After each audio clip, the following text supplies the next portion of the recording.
صلی علی رسولہ کریم اما بعد فاعوذ باللہ من الشیطان الرجیم بسم اللہ الرحمن الرحیم یا ایہا الذین آمنوا کتب علیکم الصیام کما کتب علی الذین من قبلکم لعلکم تتقون صدق اللہ العظیم وصدق رسولہ النبی الکریم یا رب صلی وسلم دائما ابدا علی حبیبک خیر الخلق کلہم۔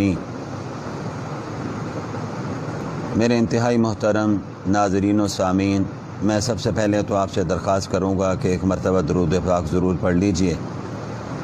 میں نے ابھی آپ حضرات کے سامنے سورہ البقرہ کی ایک آیت کریمہ تلاوت کی ہے، جس میں اللہ رب العزت رمضان کے روزوں کی فرضیت کو بیان فرما رہے ہیں۔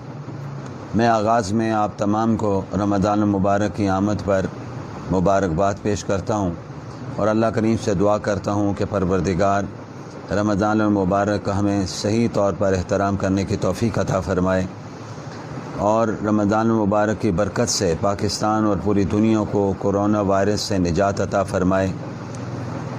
اور یہ بھی اللہ سے دعا کرتا ہوں کہ اللہ ہمیں دن کو روزہ رکھنے کی اور رات کو تراویح میں قرآن مجید باقاعدگی کے ساتھ سننے کی توفیق بھی مرحمت فرمائے۔ میں اس وقت تفصیلات میں نہیں جاؤں گا، رمضان المبارک کی وجہ سے اس ماہ مقدس کے حوالے سے چند گزارشات جو ہمارے اکابرین فرماتے رہے ہیں اور فرما رہے ہیں وہ آپ کی خدمت میں پیش کرنا چاہتا ہوں۔ سب سے پہلی بات تو یہ ہے کہ رمضان کا روزہ ہمیں ذہن میں رکھنا چاہیے کہ ہر عاقل بالغ مسلمان مرد اور عورت پر فرض ہے۔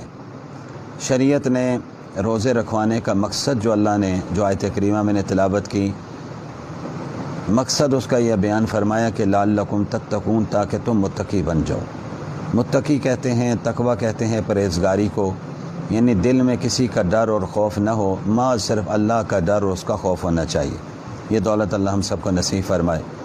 جسے تقوی ملتا ہے اس کی زندگی باکمال ہو جاتی ہے، اور ہم جتنے اپنے اکابرین اولیاء کرام بزرگان دین کے واقعات پڑھتے ہیں تو اللہ پاک نے ان کو عروج ہی اسی تقوی کی دولت کی وجہ سے نصیب فرمایا ہے۔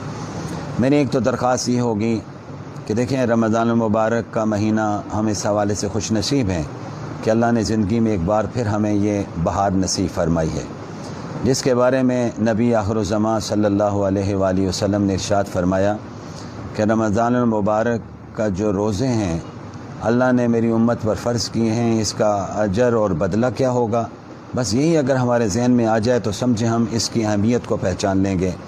فرمایا اللہ رب العزت کا ہر عبادت کا بدلہ فرشتوں کے ہاتھ سے دلوائیں گے۔ نمازی آئے، اللہ کی راہ میں خرچ کرنے والا آئے، حاجی آئے، جتنے بھی نیک اعمال دنیا میں ان کو گن لیجئے، ان تمام کا بدلہ اللہ پاک فرشتوں کے ہاتھ سے دلوائیں گے۔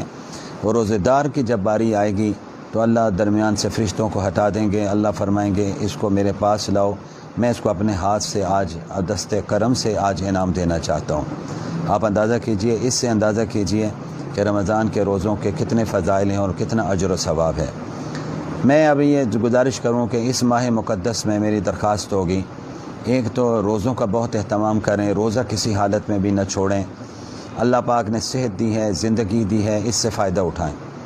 دوسرا یہ دیکھیں، یہ بھی حدیث میں موجود ہے کہ رمضان مبارک میں جو نفل پڑھتا ہے اللہ اس کو فرض کے برابر ثواب دیتے ہیں، اور جو فرض پڑھتا ہے اس کو 70 فرضوں کے ثواب کا ثواب ملتا ہے۔ ہم اس بات کی کوشش کریں کہ ہم نماز باقاعدگی کے ساتھ ادا کریں۔ مساجد میں اگر جگہ ناکافی ہو تو پھر گھروں میں اس کا اہتمام کریں۔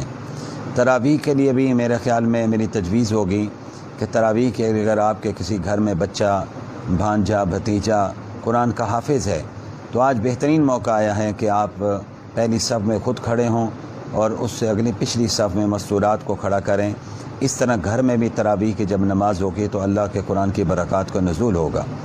رمضان المبارک میں نے جیسے کہا کہ فرض نہ چھوڑیں، نفل بھی نہ چھوڑیں، اور رمضان المبارک میں 4 کام کرنے کے لیے حکم ہے، لیکن میں اس سے پہلے ابتدائی طور پہ گفتگو کر رہا ہوں۔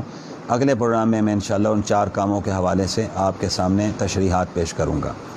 بنیادی طور پہ میرے نزدیک سب سے اہم بات یہ ہے کہ فرض نہ چھوڑی جائیں، نماز فرض نہ چھوڑی جائیں، روزہ کسی صورت میں نہ چھوڑیں۔ دیکھیں حدیث میں آتا ہے، اللہ کے پاک نبی جناب رسول اللہ صلی اللہ علیہ وسلم فرمایا، اگر کسی نے جان بوجھ کے ایک روزہ چھوڑا اور اس کے بعد ساری زندگی بھی روزہ رکھتا رہے تو اس کو رمضان کے روزے کا ثواب نہیں مل سکتا ہے۔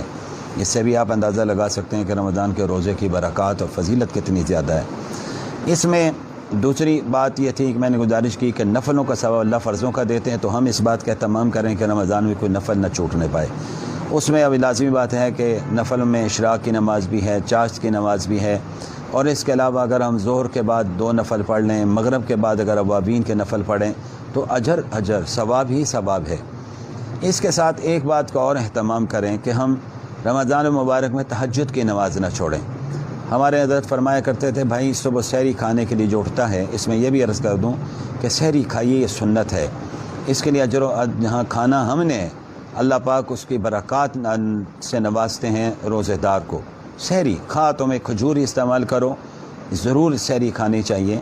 اس وقت جب اٹھیں گے تو لازمی بات ہے کہ ہم نے اس وقت منہ ہاتھ دھونا ہی دھونا ہے۔ آج کل ویسے بھی اس وبا کی وجہ سے کہا جا رہا ہے کہ بار بار منہ ہاتھ کو دھونا چاہیے، چہرے کو دھونا چاہیے، صاف رکھنا چاہیے۔ تو میری درخواست ہوگی کہ سحری کے وقت میں جب اٹھیں تو اس وقت میں خصوصی طور پر 2 رکعت تہجد کی ضرور پڑھیں۔ پھر اب یہ فائدہ کیا ہوگا، منہ ہاتھ تو دھو لیے، وضو پورا کر لیے، وضو کر کے 2 رکعت تہجد کے پڑھیں گے۔ اس تہجد کی نماز کا بہت ثواب ہے، بہت زیادہ اجر ہے۔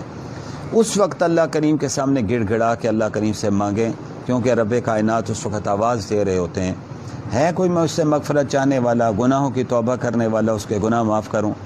کوئی ہے ایسا شخص جو کسی مشکل میں پھنسا، میں اس کو مشکل سے نجات دوں؟ یہ تمام چیزیں سامنے رکھ کر اس وقت خصوصیت کے ساتھ اللہ کے سامنے گڑ گڑائیں اور یہ دعا کریں کرونا وائرس کے حوالے سے، بیماروں کے پریشانی جو ہے اس حوالے سے، آپ کے دل میں جو اور دعا ہے، کاروبار کے حوالے سے، رزق کے حوالے سے، رشتوں کے حوالے سے، یہ مواقع ہیں کہ اس موقع پر ضرور تہجد کے وقت اٹھ کر اللہ کے سامنے گڑ گڑا کے سجدے میں پڑھ کے دعائیں کریں۔ میری آخری 2 باتیں اس حوالے سے یہ ہوں گی کہ حدیث میں آتا ہے، اللہ کے پاک نبی جناب رسول اللہ صلی اللہ علیہ وسلم نے فرمایا کہ رمضان شریف میں اللہ پاک سحری اور افطاری کے وقت میں روزے دار کی دعاؤں کو قبول فرماتے ہیں۔ ہم سحری کے وقت میں بھی کوشش کریں کہ سحری کرنے کے بعد اذان میں جب 10 منٹ 8 منٹ رہ جائیں تو اس وقت اللہ کی طرف رجوع کر لیں، توبہ استغفار کرتے ہوئے اللہ سے اس وقت دعا کریں۔ اس حدیث کو سامنے رکھتے ہوئے اس موقع پر جو دعا کی جائے گی اللہ اس کو قبول کریں گے۔ اسی طرح میری درخواست ہوگی تمام ناظرین و سامعین سے کہ افطاری کے وقت میں افطاری کا سامان آپ آدھ گھنٹہ پہلے 25 منٹ پہلے رکھ لیں تاکہ خواتین بھی اس میں شریک ہو سکیں۔ اس سامان کو رکھ کر اس کے اوپر کپڑا ڈال دیجئے اور اس وقت افطاری سے پہلے بیٹھ کر خوب گڑ گڑا کے اللہ سے دعا کیجئے۔ اللہ کریم پھر دعاؤں کو سنیں گے، ان کو اس کرونا وائرس سے بھی محفوظ کریں گے، پریشانیوں سے بھی محفوظ کریں گے۔ میں اب آخری بات جو کہنے لگا ہوں کہ رمضان کے بعد رمضان کے حوالے سے آپ نے یہ بات تو سنی، آگے اللہ پاک فرماتے ہیں شہر رمضان الذی انزل فیہ القرآن۔ رمضان کی اور قرآن کی بڑی نسبت ہے۔ اس قرآن کی نسبت کے حوالے سے میری آخری درخواست ہوگی کہ رمضان مبارک میں کوشش کریں کہ قرآن مجید ناظرہ یعنی دیکھ کر قرآن مجید کو ضرور مکمل کریں۔ ایک آپ کا تراویح میں مکمل ہوگا، اس کا ثواب الگ ہے، اور ایک جس وقت آپ ناظرہ پڑھیں گے تو ہمارے بزرگ تو فرماتے ہیں ناظرہ قرآن مجید پڑھنے کا فائدہ یہ ہے کہ ایک تو آپ کی آنکھوں سے جب قرآن مجید کے الفاظ دیکھیں گے تو آنکھوں کا ثواب الگ ملے گا۔ آپ اپنے ہاتھ کو استعمال کریں گے، اپنی انگلی شہادت کی اس پر پھیرتے رہیں گے، اس کا ثواب الگ ملے گا۔ زبان سے پڑھیں گے، اس کا ثواب الگ ملے گا۔ آواز کے ساتھ پڑھیں گے، اس کا ثواب الگ ہے، یعنی ثواب ہی ثواب ہے۔ اس مہینے میں ہم اس بات کا اہتمام کریں کہ ان چیزوں کی طرف متوجہ ہوں، اور پھر ہم اپنے دل و دماغ کو ہر قسم کی لغویات سے، ہر قسم کی برائیوں سے، ہر قسم کی حسد اور بغض اور کینے سے پاک کر لیں، اور اللہ کریم سے وعدہ کریں کہ آج کے بعد ہم یہ کام نہیں کریں گے۔ تو میں اللہ سے دعا کرتا ہوں کہ جو باتیں میں نے قرآن و سنت کی روشنی میں آپ حضرات کے سامنے پیش کی ہیں، اللہ اس میں مجھے بھی اور آپ کو بھی عمل کرنے کی توفیق عطا فرمائے۔ وآخر دعوانا ان الحمد للہ رب العالمین۔